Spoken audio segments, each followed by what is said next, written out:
Hello students, today we are going to cover the most important topic for your CA inter exam, जो आपको revision के साथ साथ ही cover करना रहेगा, वो जो कि है मिस्टेक्स टू अवॉइड। तो देखिएगा स्टूडेंट्स, आई होप आपका रिवीजन अच्छा चल रहा होगा, लेकिन उस रिवीजन के साथ आप ये वीडियो जरूर इंक्लूड कीजिएगा और समझिएगा।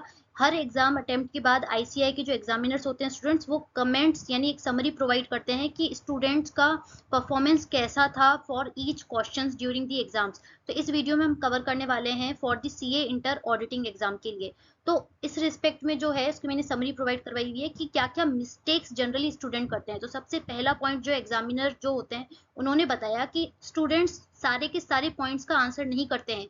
तो not answering all the point asked in the question, यानी पॉइंट्स क्या क्या सब पॉइंट्स पूछे गए हैं क्वेश्चन के, सबको आंसर नहीं करते हैं, केवल जो लास्ट वाला पढ़ते हैं उसका आंसर कर देते हैं। अब उसका एग्जाम्पल उन्होंने बताया कि जैसे क्वेश्चन में दो पार्ट्स पूछे गए हैं। पहला तो ये matters to be considered while preparing an audit program, पहला तो ये। और दूसरा कि क्या ऑडिटर एक ही ऑडिट प्रोग्राम डिफरेंट एंटिटीज के लिए यूज कर सकता है क्या। तो स्टूडेंट्स क्या करते हैं, केवल जो लास्ट वाला पार्ट पढ़ते हैं और उसका आंसर कर देते हैं, और जो बीच में जो एक पॉइंट है मैटर्स वाला वो उसको स्किप कर देते हैं। तो आपको ये मिस्टेक रिपीट नहीं करनी है और ध्यान रखना है कि डिटेल में पूरा क्वेश्चन पढ़ना है, अंडरलाइन कर देना है, और जितने भी सब पार्ट उस क्वेश्चन के हैं सबको आंसर करना है। नेक्स्ट स्टूडेंट हम कवर कर रहे हैं enable to understand the requirement, most important. तो ये तो जो आईसीए के वेबिनार होते हैं उसमें भी फैकल्टीज बताते हैं कि क्वेश्चन अंडरस्टैंड ही नहीं कर पाते हैं स्टूडेंट्स कि पूछा क्या गया है। अब इसमें एक एग्जांपल इन्होंने दिया है कि जैसे पूछा गया था इंटरनल फाइनेंशियल कंट्रोल के बारे में, इसके ऊपर हमने वीडियो भी बना हुआ है। तो आईएफसी इंटरनल फाइनेंशियल कंट्रोल के ऊपर क्वेश्चन है और स्टूडेंट आंसर कर रहे हैं इंटरनल कंट्रोल के बारे में। तो रिक्वायरमेंट आप देखो कि क्या कीवर्ड के बारे में पूछा गया और आप क्या आंसर कर रहे हो। तो आईएफसी के बारे में पूछा गया था। और दूसरा एग्जाम्पल इसमें दिया गया है कि जैसे लास्ट में क्वेश्चन के लिखा हुआ है guide the management and the auditor. तो यहाँ पे दोनों के रिस्पेक्ट में आपको आंसर देना चाहिए कि ऑडिटर की रिस्पॉन्सिबिलिटी क्या है ऑन एनी टॉपिक जो भी पूछा गया है, और मैनेजमेंट की रिस्पॉन्सिबिलिटी क्या है, मैनेजमेंट को क्या करना चाहिए। तो पर्टिकुलर क्वेश्चन में पूछा क्या गया है, तो दोनों के बारे में पूछा गया है तो दोनों के बारे में लिखिए। और इसमें ये चीज ध्यान रखनी है कि जिस कीवर्ड के बारे में पूछा गया है उसी कीवर्ड के बारे में ध्यान से समझिए और उसको लिखिए। तीसरा तो मोस्ट इंपॉर्टेंट, बहुत बार स्टूडेंट्स ये एग्जामिनर्स ने इस वाले के ऊपर तो बहुत मतलब हर क्वेश्चन में यही रिपीट किया है उन्होंने अपनी समरी में, कि स्टूडेंट जनरल पॉइंट लिख रहे हैं rather than specific point. Students हमने लास्ट जो आईसीआई के वेबिनार के ऊपर समरी वाला वीडियो बनाया था उसमें भी यही चीज उन्होंने आईसीआई के बीओएस की फैकल्टी ने बताया था कि आप अपनी लैंग्वेज में बिल्कुल लिख सकते हैं, आपको रटी रटाई लैंग्वेज नहीं लिखनी है, लेकिन जनरल पॉइंट्स यूज नहीं करने हैं। ध्यान से समझिए, जनरल पॉइंट्स नहीं लिखने हैं आपको।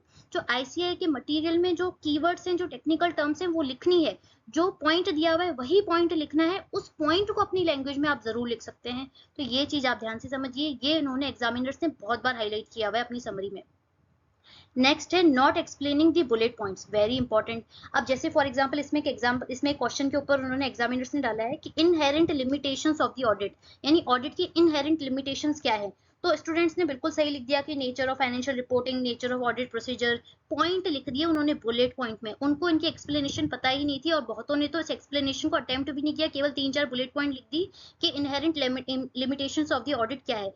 और उसको एक्सप्लेन भी करना था। स्टूडेंट कोई पॉइंट लिख रहे हैं तो उसको एक्सप्लेन भी करिए, depending upon the marks given. तो उसको 2-2 3-3 लाइन में उसका करेक्ट एक्सप्लेनेशन दीजिए।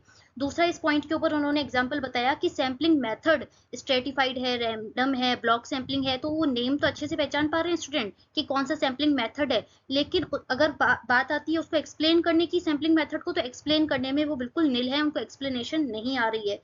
और तीसरा पॉइंट उन्होंने बताया, जैसे अपना जो है चैप्टर ऑडिट एविडेंस के ऊपर पॉजिटिव कंफर्मेशन है, नेगेटिव कंफर्मेशन, तो ये बेसिक टर्म्स तो स्टूडेंट्स को आती है, लेकिन जहां पे बात आ जाती है एक्सेप्शन की, एक जैसे एक टर्म होता है एक्सेप्शन, यानी पॉजिटिव कंफर्मेशन नेगेटिव कंफर्मेशन के साथ एक कीवर्ड एक एक्सेप्शन, तो उनको एक्सप्लेनेशन स्टूडेंट्स को नहीं पता है। तो आप ध्यान से ये मिस्टेक्स आप समझिए, ये मिस्टेक्स आपको रिपीट नहीं करनी है। तो जो भी आपको अगर कुछ पॉइंट्स याद नहीं हो रहे हैं तो उसके निमोनिक्स बनाइए, पेपर राइट करके देखिए। और एब्रीविएशंस तो बिल्कुल यूज मत कीजिएगा, जैसे मैनेजमेंट की जगह आपने शॉर्ट में मैनेजमेंट लिख दिया है ना, तो ये चीजें मत कीजिए। आप प्रॉपर्ली एक बार राइटिंग प्रैक्टिस कीजिए और उसको स्पेसिफिक पॉइंट लिखने की कोशिश कीजिए। नहीं आ रहा है तो वापस देखिए अपनी स्टडी मैट से। तो इस तरीके से आप अपना जो रिमेनिंग टाइम है उसको यूटिलाइज कर सकते हैं। अब मैंने यहाँ पे कुछ एग्जाम्पल्स दिए हुए हैं ताकि क्वेश्चन से आप समझ सकें कि पास्ट ईयर्स में जो भी स्टूडेंट्स ने क्वेश्चन में कहाँ पे मिस्टेक की है, तो उन टॉपिक्स को आप एक बार, ये रफली आइडिया है, थोड़ी सी एग्जाम्पल से, पर एक बार इसको समझ लेते हैं।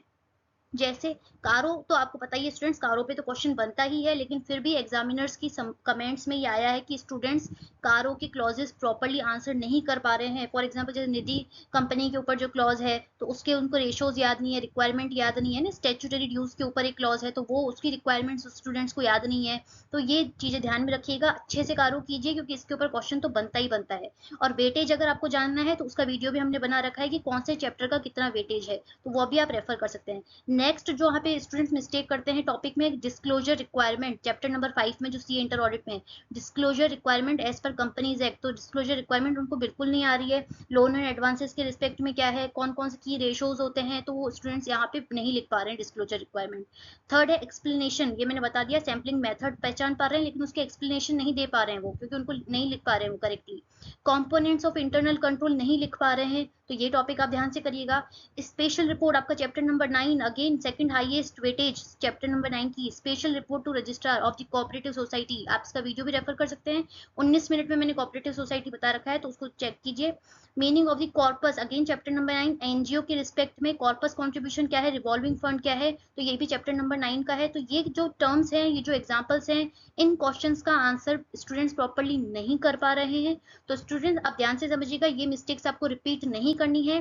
पॉइंट्स तो याद करने ही है, साथ के साथ आपको पॉइंट के एक्सप्लेनेशन भी समझनी है ताकि आप उसको लिख सके। तो आई होप ये वीडियो आपके लिए यूजफुल रहा होगा। Thank you so much.